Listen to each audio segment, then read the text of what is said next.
যাদের চ্যানেলে 5টা 10টা 50টা 2টা জিরো ভিউজ এসে থেমে যাচ্ছে, কোনোভাবেই ভিউজ ইনক্রিজ হচ্ছে না, তাদের জন্য আজকের এই ভিডিওটি অত্যন্ত গুরুত্বপূর্ণ হতে যাচ্ছে। বন্ধুরা, কিভাবে ভিউজ বাড়াবেন আজকের এই ভিডিওতে বেশ কিছু পরীক্ষিত টিপস অ্যান্ড ট্রিক্স আপনাদেরকে বলে দিব, যেগুলো প্রয়োগ করার মাধ্যমে 100% আপনার ইউটিউব চ্যানেলটি র্যাঙ্ক করবে। বন্ধুরা দেখুন, আমার এই চ্যানেলটি এখনও বেশি দিন হয়নি, 10 থেকে 15 দিন হয়েছে। দেখুন, আপনি ফিল্টার করে দেখুন পপুলার ভিডিওগুলো আমার চ্যানেলের কী পরিমাণ ভিউজ এসেছে।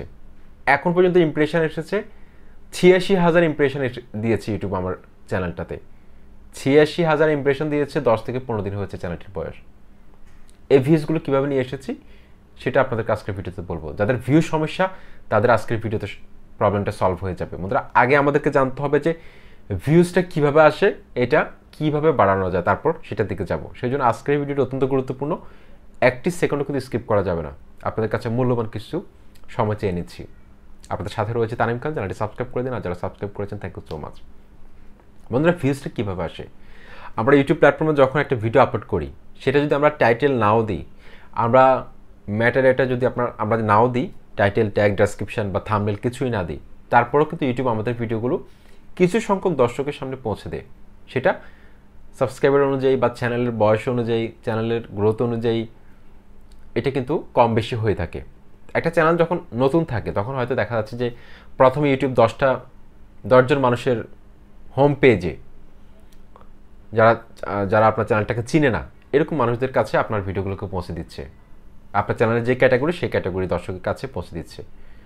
তো সেখান থেকে 10 জনের মধ্যে যদি একজন ক্লিক করে, তার আরও 20 জনের কাছে পৌঁছাবে।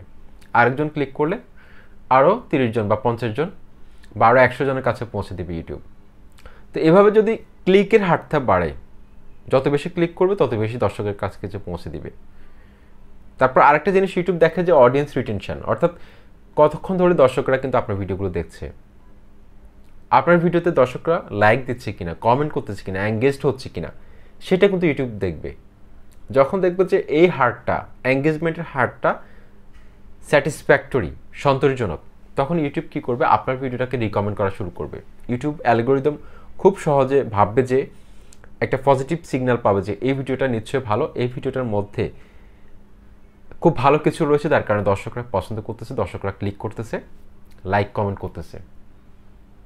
সুতরাং এই ভিডিওটাকে কিন্তু আমার প্রমোট করা দরকার, যেহেতু ইউটিউব কিন্তু চায় যে একজন কন্টেন্ট ক্রিয়েটর যেহেতু এখানে কষ্ট করে এই প্ল্যাটফর্মে কাজ করে, একটা সময় কিন্তু ওই কন্টেন্ট ক্রিয়েটরকে ইউটিউবে একটা প্ল্যাটফর্ম তৈরি করে দেয়, ভাইরাল করে দেয়। তো সেই ভাইরালটা কখন করে সেটাও বলবো আজকের এই ভিডিওতে। যাদের ভিউজ প্রবলেম আজকে সলভ হয়ে যাবে। তো এঙ্গেজমেন্টটা যখন ভালো আসে, আলটিমেটলি আপনার ভিডিওটা চলতে থাকবে, এটাকে কেউ থামাতে পারবে না। এটা ইমপ্রেশন ইউটিউব পাঠাতে থাকবে, ইমপ্রেশন পাঠাতে থাকবে। যদি আপনার ভিডিও থেকে দর্শকদের পজিটিভ একটা সিগন্যাল পাওয়া যায়, দর্শকরা যদি একটা 6 মিনিটের ভিডিও 2 মিনিটও দেখে, ইউটিউব এই ভিডিওটাকে ভালো ভিডিও মনে করে। তারপর যদি লাইক কমেন্ট আসে তাহলে আরও বেশি ভালো মনে করে। এমনকি লাইক কমেন্ট আসার পর আপনি যখন ওই কমেন্টে রিপ্লাই দিবেন, মিনিমাম একটা হার্ট দিবেন, সেক্ষেত্রেও কিন্তু দর্শকদের কাছে কিন্তু বা ইউটিউবের কাছে, ইউটিউব অ্যালগোরিদমের কাছে কিন্তু একটা পজিটিভ সিগন্যাল যায় যে এই কন্টেন্ট ক্রিয়েটর দর্শকদের সাথে এঙ্গেজড হচ্ছে বা দর্শকদের সাথে কিন্তু তার একটা সম্পর্ক রয়েছে। সুতরাং এই ভিডিওটাকে কিন্তু আরও নতুন নতুন দর্শকের সামনে পৌঁছে দেওয়া দরকার। তখন ইউটিউব নতুন নতুন অডিয়েন্সের কাছে কিন্তু ভিডিওটাকে রিকমেন্ড করে থাকে, রিকমেন্ডেশনে পাঠাতে থাকে ইউটিউব। এভাবে কিন্তু একটা ভিডিও ভাইরাল হয়ে যায়। সুতরাং আপনাকে চ্যানেলের কন্টিনিউ ভিডিও আপলোড না করে একটা চ্যানেলে আপনি এমন কিছু ভিডিও তৈরি করবেন, সেটা 2টা হোক, 5টা হোক, 10টা হোক, যে ভিডিওগুলো আপনি সময় নিয়ে তৈরি করবেন, যে ভিডিওগুলোর মধ্যে পর্যাপ্ত তথ্য থাকবে, যে ভিডিওর মধ্যে আপনি স্মার্টলি কথা বলবেন, যে ভিডিওগুলোর মধ্যে আপনি এমন কিছু তথ্য শেয়ার করবেন যেটা 10টা থেকে 20টা ভিডিও দর্শকরা দেখার পরও যে তথ্য পায়নি, আপনি আপনার একটা ভিডিওর মধ্যে তার থেকে ভালো কিছু দিয়েছেন, কিন্তু কম সময়ের মধ্যে দিয়েছেন। একজনে 10 মিনিট একটা ভিডিও তৈরি করলো, সেখানে দর্শকরা কিছু পেল না, কিন্তু আপনি 3 মিনিটের একটা ভিডিওর মধ্যে এমন কিছু তথ্য দিয়ে দিয়েছেন যেটা দেখে দর্শকরা উপকৃত হয়েছে। সেজন্য আপনাকে এমন কন্টেন্ট তৈরি করতে হবে। বন্ধুরা, আপনারা অবাক হবেন, একটা মাত্র ভিডিও দিয়ে একটা চ্যানেল র্যাঙ্ক করে। শুধুমাত্র একটা ভিডিও দিয়ে যে কোনো চ্যানেলে কিন্তু হাজার হাজার লাখ লাখ সাবস্ক্রাইবার চলে আসতে পারে, ইনকামের বন্যা হতে পারে। শুধুমাত্র একটা ভিডিও যদি ভালো হয়, আজীবন ভিউজ আসবে।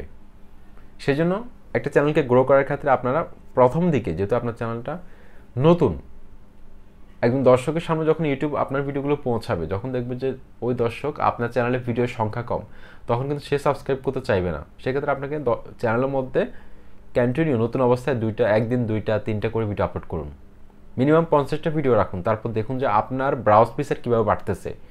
ইমপ্রেশন প্রতিনিয়ত ইউটিউব পাঠাতে থাকবে আপনার চ্যানেলের, খুব দ্রুত কিন্তু আপনার চ্যানেলটা কিন্তু ভাইরাল হয়ে যাবে। কন্টিনিউ ভিডিও আপলোড করতে থাকুন, ভিডিও কোয়ালিটি অবশ্যই মেনটেন করবেন। ভিডিওর মধ্যে অযথা কোনো কথা বলবেন না। আমি আবার বলতেছি, অনেকে আছে যে ভিডিও শুরুতেই অযথা কথা বলে, সাবস্ক্রাইব করার কথা বলে, লাইক শেয়ার করে, এগুলোর কথা বলে। এই কথাটা কখনো বলবেন না। অনেক দর্শক কিন্তু এখন বিরক্ত হয়ে যায়, কারণ সবাই কিন্তু এই কথাগুলো বলে, যার কারণে দর্শকরা কিন্তু এই ধরনের ভিডিওগুলো স্কিপ করে। কারণ দর্শকদের হাতে এখন অনেক সময় রয়েছে, অন্য চ্যানেলের ভিডিওগুলো রয়েছে, একই টপিক্সে কিন্তু হাজার হাজার ভিডিও তৈরি হচ্ছে প্রতিদিন। সুতরাং দর্শকরা আপনার অযথা কথাগুলো শোনার টাইম তাদের কাছে নেই। সেজন্য অত্যন্ত গুরুত্বপূর্ণ দর্শকদেরকে বুঝতে পারা, দর্শকদের ডিমান্ডকে বুঝতে পারা, দর্শকদের ডিমান্ডকে সম্মান দেয়া। এটা একজন কন্টেন্ট ক্রিয়েটরের কিন্তু অনেক বড় একটা দূরদর্শিতা বলে আমি মনে করি। সেজন্য কন্টিনিউ ভিডিও আপলোড করতে হবে, থাম্বনেল কোয়ালিটি ইমপ্রুভ করতে হবে, ইউটিউব সার্চ থেকে নতুন অবস্থায় ভিউজ পাওয়ার জন্য এসইও করতে হবে সুন্দরভাবে। এসইও কারণে কিন্তু আমার চ্যানেলে ভিডিওস রয়েছে। এন্ড স্ক্রিন ব্যবহার করতে হবে, ক্যামেরা ট্যাব ব্যবহার করতে হবে। এগুলোর মাধ্যমে কিন্তু আপনারা ভিউজ বাড়াতে পারবেন খুব সহজে।